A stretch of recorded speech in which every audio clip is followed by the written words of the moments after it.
जो भी गाड़ी वाला है गाड़ी बीच में लगा लीजिए, एक नहीं, एक के साथ 10 खड़े हो जाइए, 10 के साथ 20 हो जाइए, चाहे सिविल गाड़ी भी है उनको भी खड़ा होना पड़ेगा। माफिया को जड़ से खड़ा काम है। वो पुलिस का काम है कि गाड़ी क्यों रुकती है नेशनल हाईवे पे, वो म्यूनसिपैलिटी के दंगाइयों का काम नहीं है ना। उसके बच्चे के लिए उसके पेन का इंतजाम होगा, कापी का इंतजाम होगा। जो ये शराब और चरस में माफिया हैं, पर्चा लगता है, लगने दो, एक आदमी को पकड़ के आप अंदर कर दो, उठा कर दीजिए। सिर्फ चलने का अगर म्यूनसिपैलिटी के अंदर बात उठेगी तो सिर्फ एक गाड़ी को 5 या 2 रुपये चलने का देना पड़ेगा। कितना? 2 या 5। हमने एप्लीकेशन दी है, अगर उनके खिलाफ कार्रवाई होती है, FIR लगती है, तो यकीनन हमें एक भरोसा होगा। अगर 60-60 रुपये गरीबों को लूट कर घरों को बनाने का इनको लगता है ये धंधा चलता रहेगा और हमें कोई पूछे। लॉरी अड्डे का टेंडर हुआ और टेंडर में EO जो घट भी BDO है और म्यूनसिपैलिटी का EO भी है।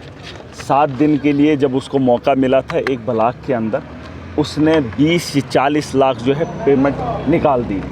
चोर लोग थे, गुंडे मवाली थे, उनकी पेमेंट निकाल दी और वहाँ से उठ के भाग गया। एक दूसरी बात, जब इसको टेंडर निकालना था तो टेंडर में ये साफ़ करना था नेशनल हाईवे पे म्यूनसिपैलिटी के लोग वसूली नहीं कर सकते हैं। नेशनल हाईवे पे इन लोगों को बताया गया है कि आप गाड़ियों से पैसा ले लीजिए। जब कानून बना है पूरे हिंदुस्तान के अंदर, म्यूनसिपैलिटी एरिया अपने इहाते में पैसा लेगी, ना कि नेशनल हाईवे पे। हम टोल टैक्स भी भरेंगे, नेशनल हाईवे पे एजेंटों को के पैसे भी उनकी जेबों को भी भरेंगे। और वो जो है एक पहले EO था, उसको गाड़ी गिफ्ट कर दी। और ये जो ठेकेदार है, इसने एक ठेका तब लिया था जब 100 रुपये में से 20 रुपये इसने भरे थे और बाकी की 80 रुपया बकाया है म्यूनसिपैलिटी का। पता कर लीजिए वो पैसा कहाँ है। इनका ये तर्ज रहा है 60-60 रुपये गरीबों को लूट कर घरों को बनाने का। इनको लगता है ये धंधा चलता रहेगा और हमें कोई पूछेगा नहीं। मैंने कहा नेशनल हाईवे पे, ड्राइवर हजरात सुन लें, एक आदमी अड्डा लेने वाला है, एक आदमी। जैसे आज इन्होंने एक ड्राइवर को पकड़ कर पीटा है, मारा है, उसके आप हमने एप्लीकेशन दी। आज हमने कानून का सहारा देखना है कि कानून कितना साथ देता है एक आम आदमी का, इसका हम इंतज़ार करेंगे। लेकिन अगर कार्रवाई नहीं हुई, अगर फिर से नेशनल हाईवे पर इन्होंने अड्डा लेना शुरू किया, पुलिस ने कार्रवाई नहीं की, तो मैं आपको बता रहा हूं कि जिस तर्ज पे ये लोग आते हैं उस तर्ज पे आप जिम्मेदारी उठा लीजिए, क्योंकि वक्त आ गया है जवाब देने का। और मैं आपके साथ खड़ा हूँ, पूरी ताकत के साथ खड़े हो जाएंगे। माफिया को रोकने का पूरा इंतज़ाम किया है हमने। आज हमने एप्लीकेशन दी है, अगर उनके खिलाफ कार्रवाई होती है, FIR लगती है, तो यकीनन हमें एक भरोसा होगा। अगर नहीं करेंगे, आप मुझे बता दीजिए, म्यूनसिपैलिटी के टेंडर हुए, टेंडर में ये चीज़ बताया गया है आपको बाथरूम होना चाहिए। यहाँ देख लीजिए, ये पार्किंग है, इतनी गाड़ियाँ लगी, वो बस है, ये पार्किंग में लगी। आप देख लीजिए, ये जो बस है इन्होंने रोड पे लगाई है ब्रेक लगाने के लिए। अगर EO किसी ने कहा आप EO से बात कर लीजिए, मैं EO से क्या बात करूं? अरे नेशनल हाईवे पे जिसने अथॉरिटी इनको दे दी, आप पैसा लूट लीजिए, उसने यहाँ पे बिना बाथरूम के टेंडर निकाल दिया, बिना पार्किंग के टेंडर निकाल लिया। हम पैसा टैक्स किसका भरते हैं? पार्किंग का और वॉशरूम का। वो चीज़ हमारे पास है नहीं। सफाई का भरते हैं, वो सफाई तो हो नहीं रही है। मुझे बता दीजिए, सिर्फ चलने का अगर म्यूनसिपैलिटी के अंदर बात उठेगी तो सिर्फ एक गाड़ी को 5 या 2 रुपये चलने का देना पड़ेगा। कितना? 2 या 5 रुपये। ये जो 50 रुपये ले रहे हैं, उसमें बाथरूम का है, उसमें पार्किंग का है, उसमें बहुत सारी चीज़ों का है। इसने पैसा खाया है, टेंडर दिया है। और माफिया का काम है बड़े अफसरों के साथ बगल में बैठकर उनको यार बनाकर लोगों को लूटना। लेकिन महराज उतना इज्जतदार नहीं है कि मेरे गरीब की अगर इज्जत नहीं होगी तो मैं बहुत बड़ा बेइज्जत हूँ और किसी भी हद तक किसी के गरीब तक जा सकता हूँ। और वो आपको मैंने कई बार बोला है, मुझे भी बताया गया मैं इज्जतदार हूँ। मैं उतना ही इज्जतदार हूँ जितना मेरी गरीब की आप इज्जत करोगे। अगर उसकी इज्जत नहीं करोगे तो मैं तुम्हें छोड़ने वाला नहीं हूँ। और जो नेशनल हाईवे पर अड्डा लेगा मैं उसे बख्शने वाला नहीं हूँ। और जिन लोगों से मांगता है, ड्राइवरों को पहले ज़माने में मैंने देखा था डंडा होता था, वो जो खिड़की खोलते थे ना उनके बगल में होता था।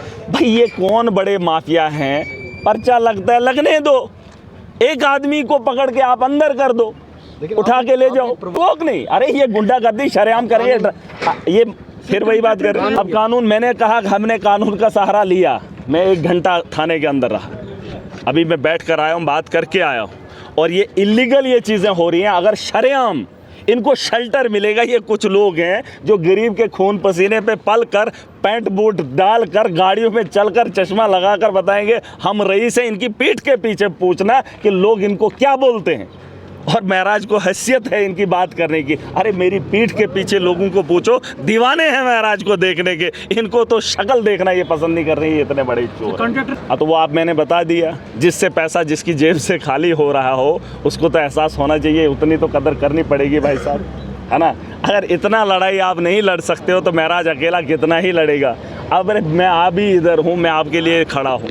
कल मैं यहाँ पर था, मैंने वहाँ से बंद करवा दिया, है ना। अब हर वक्त हर जगह महराज तो हो नहीं सकता। जिस आदमी से अड्डा मांगा जा रहा है कम से कम वो तो हिम्मत करे गाड़ी बीच में लगा ले, इतना तो कर सकता है। शीशे चढ़ाकर गाड़ी अरे सुन लीजिए, बोलो ना आप इलीगल। अरे जो पैसा ले रहा है वो इलीगल तुझे लग रहा है, वो गुंडागर्दी। ये सब के सब दलाल हैं, दल्ले हैं, इन्होंने पैसा खाया है, इन्होंने म्यूनसिपैलिटी को लूटा है, इनको शर्म हया तो है नहीं। इनके घरों की तामीर हुई है गरीब के खून पसीने से। इनको अच्छा लगता है गरीब को 60 रुपये जेब से निकालना, लेकिन उस गरीब से पूछ लेना, अगर वो 60 रुपये बच जाए ना, उसके बच्चे के लिए उसके पेन का इंतज़ाम होगा, कापी का इंतज़ाम होगा, जो ये शराब और चरस में उड़ा लेते हैं। इसी बात सुन लें, जिस आदमी को लूटा जा रहा है उसको 10-10 रुपये बनाने में बड़ी मुश्किल हो रही है। मैं ये कह रहा हूँ कि उस आदमी को अपने बच्चों के लिए, अपनी नस्लों के लिए जागना पड़ेगा और ये लड़ाई लड़नी पड़ेगी। जितना मुझसे हो सकेगा उससे ज़्यादा ताकत लगाऊंगा, माफिया को पनपने नहीं दूंगा, चाहे ताकत के बल पे आए, चाहे कानून के दम पे आए। और कानून कभी भी इनको इजाज़त नहीं देता है कि नेशनल हाईवे पे आप किसी गाड़ी से अड्डा लें, है ये गाइडलाइन है। और उस अरे वो बोलते हैं वो मत पढ़िए, जो मैं बोल रहा हूँ वो पढ़िए, और जो क्राइटेरिया जो पूरे देश के अंदर उसे जानिए। जो नेशनल हाईवे पे गाड़ी चलती है, नेशनल हाईवे पे रुकती है, वो उनका काम है, वो पुलिस का काम है कि गाड़ी क्यों रुकती है नेशनल हाईवे पे, वो म्यूनसिपैलिटी के दंगाइयों का काम नहीं है। और जिन लोगों से वो पैसा लेते हैं, मैं कह रहा हूँ शीशा बंद करके गाड़ी बीच में लगा लीजिए, मुझसे उम्मीद लगाइए महराज हाजिर। पुलिस स्टेशन के अंदर को आप तलवे चाटे हैं लोगों को, मुझसे थोड़ी मांगते हैं जेब से। देखो मैं मुसलमान हूँ, मैं ईमान वाला हूँ। अगर गरीब कोई खाना खा रहा है ना, वो निवाला अपने मुँह में ले रहा है, हुक्म है उसे। अगर कोई इतने में चोर आ जाता है या डाकू आ जाता है या कोई जानवर आ जाता है, उससे वो निवाला छीन लेता है हाथ से, क्योंकि वो मुंह की ओर ले रहा है। तो यकीन मानिए उसको इतनी इजाज़त है कि उसके हलक से निकालकर दोबारा से वो निवाला अपने मुंह में डालने की इजाज़त है। उसे छीनना पड़ेगा, उसके मुंह से निकाल कर अपने मुंह में डालना है। अपना हक मत लुटने दो।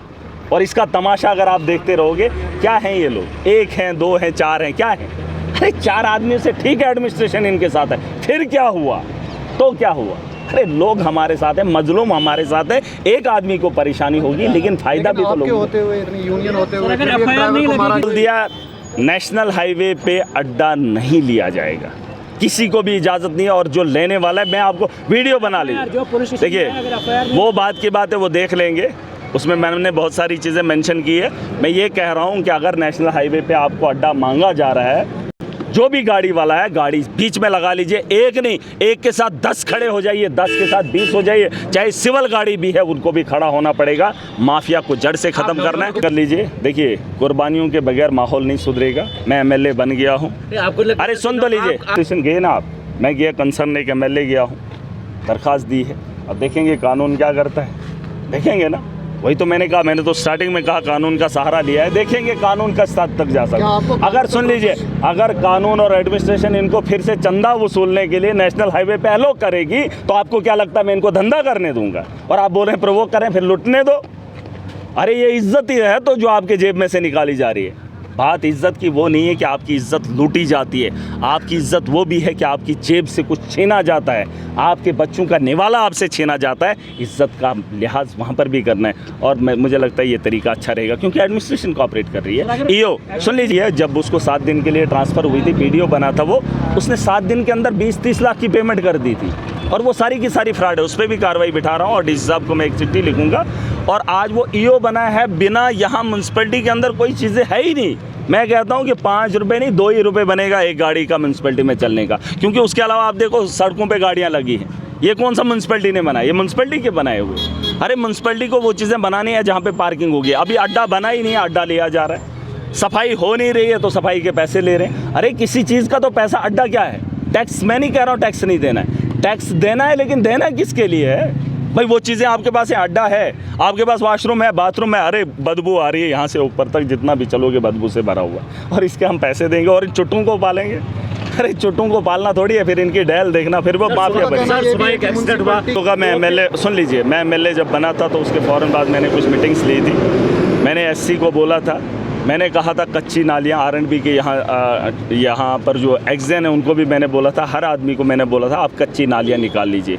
ये जो हादसा ये तो होना था, ये तो एक अलग बात है, लेकिन हम एहतियात भी कर सकते थे, एडमिनिस्ट्रेशन की जिम्मेदारी थी। मैंने उनको बताया था आप कच्ची नाली निकालिए, आप पक्की नहीं कर सकते लेकिन कच्ची। वहाँ पे जो मिट्टी आई है, चिकनी मिट्टी, क्योंकि जब बारिश पहाड़ों पे गिरती है तो जब वो पानी चलता है तो पानी के साथ जो ज़र्रे आते हैं वो बड़े बारीक होते हैं, और जब वो ज़मीन पर रुक जाते हैं तो वो इतने फिसलन होते हैं कि आप क्या कोई भी आदमी उससे फिसल कर गिर सकता है, क्योंकि फिसलन वाला होता है, क्योंकि छोटे छोटे ज़र्रे आते हैं और वो बहुत मुलायम होते हैं, इतने मुलायम होते हैं कि कोई भी सड़क का हादसा या कोई भी इंसान उसका शिकार हो सकता है। आपने देखा होगा जब बारिश का पानी चलता है तो वो जो बीच में वो जो मिट्टी के ढेर लगते हैं वो बड़े बारीक होते हैं, और ये पहाड़ों से होकर जब आता है वहाँ पे नाली ना होने की वजह से वहाँ पे जब मिट्टी जमा हुई तो फिसलन हुआ, तो यकीनन उसका भी शिकार हुआ। तो यही बातें हैं, आपको जागना पड़ेगा और सबकी जिम्मेदारी, कल आपकी जिम्मेदारी, मैं आपको ये काम दे रहा हूँ कि नेशनल हाईवे पे आप चले जाइएगा, सुबह भी, दोपहर को भी और शाम को भी एक रिपोर्टिंग करेंगे। मुझे वहाँ से बताएंगे कि यहाँ पे चार्जेस लिए जा रहे हैं कि नहीं। अगर लिए जा रहे होंगे महाराज आपको दिखेगा वहाँ पे। देखिए आपकी जिम्मेदारी है, कुछ जिम्मेदारियाँ आप उठा लीजिए, वहाँ पे वीडियोस जाकर बना लीजिए। देखिए ये आपकी जिम्मेदारी है, आपको मैं काम बता रहा हूँ। आप सुबह जाएंगे, वहाँ पर देखेंगे, अगर पैसा ले रहा है वीडियो बनाएंगे और उससे आप पूछेंगे ये नेशनल हाईवे आप पैसा क्यों ले रहे हैं। और उन नौजवानों को भी जो लोग काम करने वाले वो मजदूरी करके इन लोगों को पालेंगे हैं, और आपका भी फ़र्ज़ बनता है आप भी थोड़ा हिस्सेदारी डाल दीजिए, हम भी डालेंगे, और आप देखेंगे अड्डे क्या सब कुछ बंद कर देंगे। जो है फायर हुई है